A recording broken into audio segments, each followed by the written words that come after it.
لیے, ہماری اصلاح کے لیے, علم کے لیے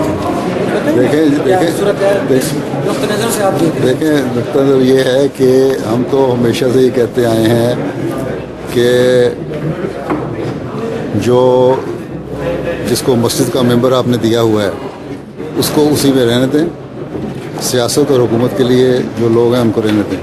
قائد اعظم نے یہ بیان کیا تھا کہ میں کوئی ملا نہیں, نہ میں ملا چاہتا ہوں, نہ مجھے یہ سمجھ. ان سے سوال کیا تھا کسی نمائندے نے آپ کی طرح کہ کیا الہی حکومت قائم ہوگی. اس کو قائد اعظم نے کہا تھا تم کیا چیز الہی حکومت, مجھے تو سمجھ نہیں آتی تم کس الہی حکومت کی بات کر رہے ہو. میں تو یہ سمجھتا ہوں کہ ایک حکومت ہوگی اور پولیٹیکل حکومت ہوگی جس میں ہر ایک کے قطع نظر مذہب کے اور عقیدوں کے فرق کے ان کا حق ہوگا.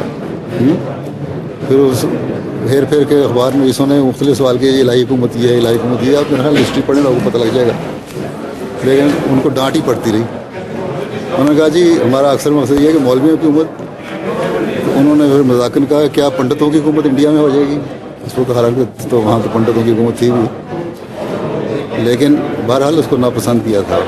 اسمبلی کی جو ابتدا ہے پہلے خطاب سے پہلے بھی, بعد میں بھی, اس کے بعد بھی, اور وہ قطع نظر مذہب کے جو پاکستان قائد اعظم نے بنایا تھا اور جس پاکستان کو وہ قائم رکھنا چاہتے تھے اور جس نیز پر حکومت چلانا چاہتے تھے وہ پاکستان آج آپ لوگ بنا دیں تو سارے مسئلے حل ہو جائیں گے. میرے سے کیا پوچھتے ہیں؟